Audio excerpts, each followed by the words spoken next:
Hello friends, स्वागत है आप सभी का हमारे यूट्यूब चैनल ब्राइटर एस पे। मैं विक्रम कुमार स्वागत करता हूं आज के इस नए वीडियो में। जो आज का हमारी वीडियो है पाइप एंड सिस्टम। पिछली वीडियो में जो हमने प्रैक्टिस को जारी रखा था उसी को कंटिन्यू करेंगे और आगे भी प्रैक्टिस के माध्यम से इस चैप्टर को हम कंप्लीट समझेंगे, क्योंकि आप अगर टाइम एंड वर्क का अगर बेसिक कंसेप्ट समझे हैं तो उसी से रिलेटेड ये चैप्टर है। तो इसमें सिर्फ प्रैक्टिस की ज़रूरत है और प्रैक्टिस से ये कंप्लीट चैप्टर आपको समझ में आएगा। प्रैक्टिस कहाँ से करनी है तो आपको राकेश यादव सर की बुक जो प्ले स्टोर पे है उस वहाँ से आप डाउनलोड करें और ख़ुद से भी प्रैक्टिस कर सकते हैं इसको।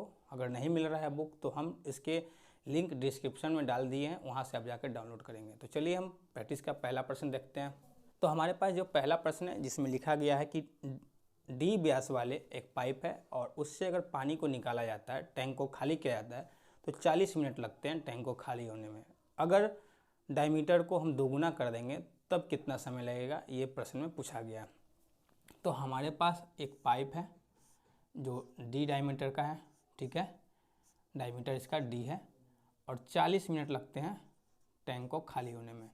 लेकिन अगर पाइप का साइज़ हम बड़ा कर दें, दोगुना कर दें डायमीटर, तब टाइम कितना लगेगा ये पूछा जा रहा है। टाइम बताना है कितने समय में टैंक खाली हो जाएगा डायमीटर अगर दोगुना होता है तो।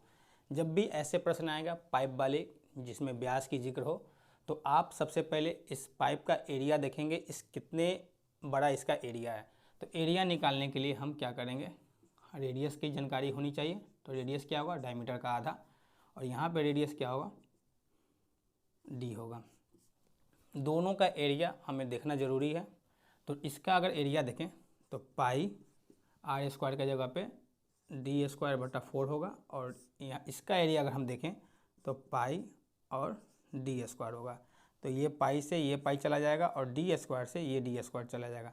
तो हमारे पास जो रेशियो आ रहा है 1/4 आ रहा है। तो ये रेशियो क्या है, इफ़िशियंसी है, 1:4 जो क्षमता है। तो आपको ये भी पता होगा टाइम एंड वर्क में हमने पढ़ाया था कि जो इफ़िशियंसी होता है उसका अपोजिट हो जाता है टाइम। तो हमारे पास टाइम क्या आएगा, टाइम का जो रेशियो आएगा वो 4:1 आएगा।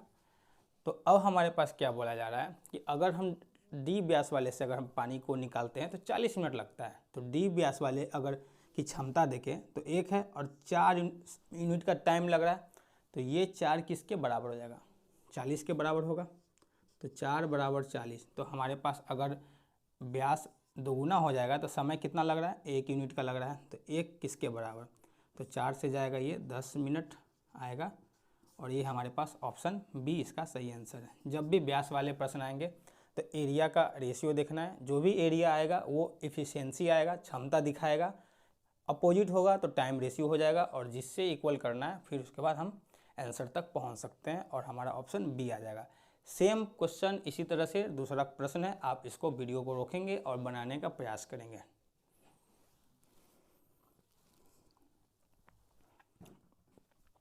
तो इस प्रश्न में बोला गया है कि डायमीटर डी है और दोगुना करने पर 2D हो जाता है। समय 40 मिनट लगता है अगर इससे पानी को निकाला जाए तो हम दोनों को मिलाकर अगर पानी को निकालें, दोनों मिलकर अगर पानी को निकालता है तो टैंक कितने जल्दी खाली होगा ये पूछा गया। उसमें सिंगल पाइप पूछा गया था कि इससे अगर निकाला जाए तो कितना समय लगेगा, लेकिन इस बार आपसे दोनों पाइप का पूछा गया कि अगर हम दोनों को मिला देंगे दोनों पाइप को तब कितना समय लगेगा। तो रेशियो हम देख चुके हैं, इसका एफिशिएंसी जो था वो 1:4 था।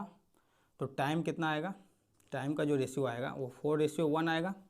अब हमारे पास दोनों को मिलकर काम करवाना है, दोनों से मिलकर।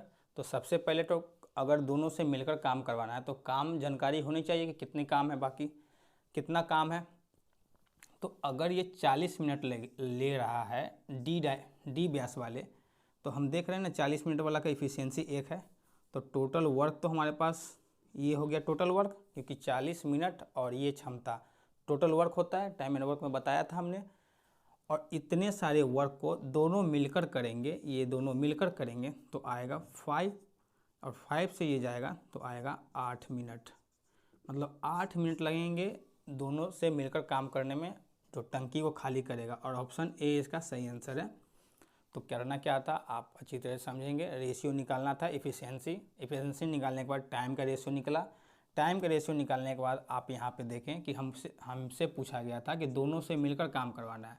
तो काम एक्चुअली में है कितना वो देखने के लिए हम देख रहे हैं कि 40 मिनट का समय लग रहा है डी व्यास वाले का, और इफ़िशियंसी कितना है 1 है। तो 40 × 1 मतलब टोटल वर्क हुआ, और टोटल वर्क को इस दोनों से मिलकर करवाना है तो 8 मिनट लगेंगे, और ऑप्शन ए इसका सही आंसर है।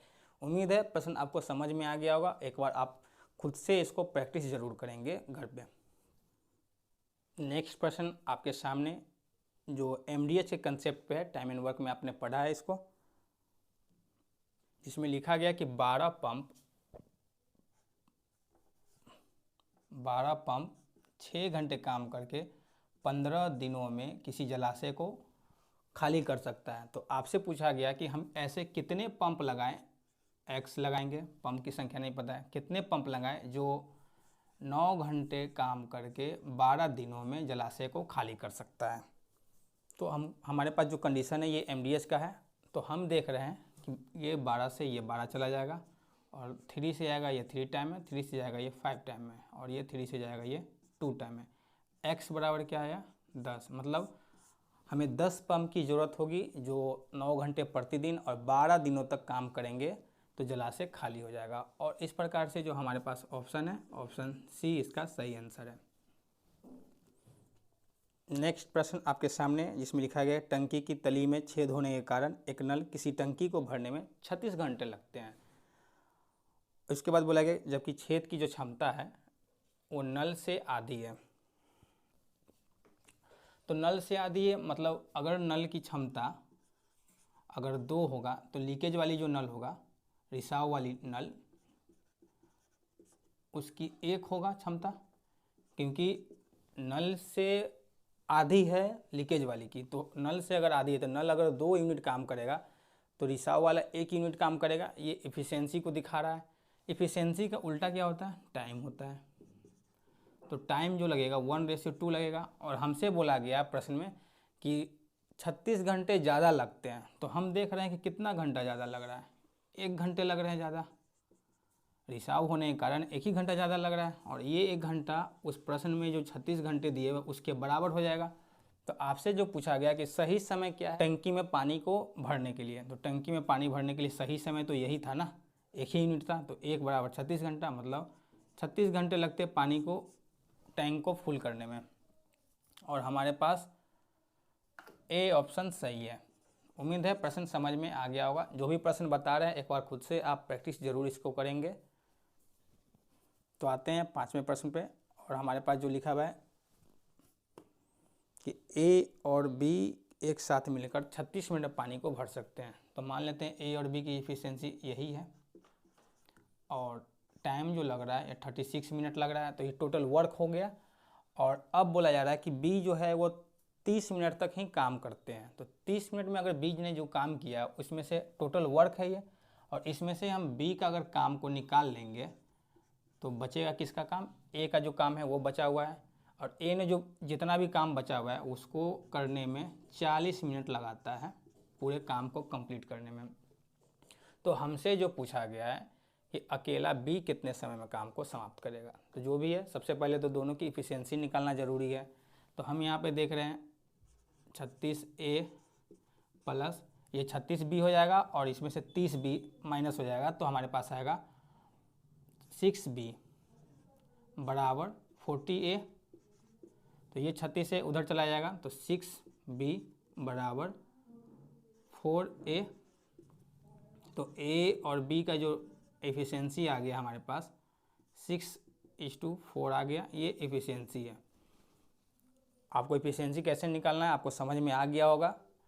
अब हमारे पास क्या है कि बी से काम करवाना है। तो काम बी से करवाना है, लेकिन हमें काम को देखना है कि टोटल काम है कितना। तो दोनों मिलकर यहाँ पर जब काम कर रहे थे तो 10 यूनिट काम करेंगे और 36 मिनट तक काम किए।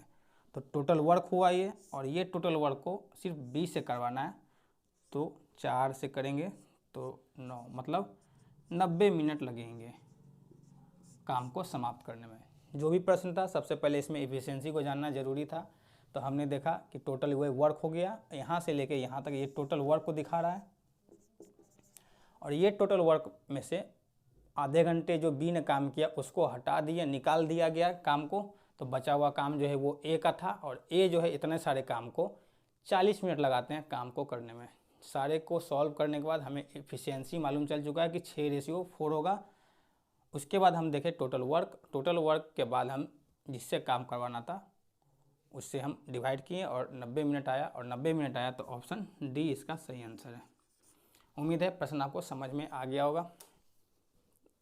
तो ये सारे प्रश्न आपको प्रैक्टिस के रूप में समझ में आ गया होगा। आगे भी हम जारी रखेंगे इस प्रैक्टिस को। तो मिलते हैं नेक्स्ट वीडियो में प्रैक्टिस के साथ। तो thank you so much video को पूरी तरह से देखने के लिए। आप ज़रूर बुक से प्रैक्टिस ज़रूर करें, क्योंकि इस प्रश्न को समझाने का सिर्फ मकसद है, आप प्रैक्टिस करने के लिए आपके पास बुक है। तो आप बुक से प्रैक्टिस करें, हम यहाँ पे समझाने का प्रयास करूँगा। तो चलिए मिलते हैं नेक्स्ट वीडियो में। Thank you so much video को पूरी तरह से देखने के लिए। समझ में आ रही है तो लाइक सब्सक्राइब जरूर करें और एक कमेंट हमारे लिए ज़रूर करें। धन्यवाद।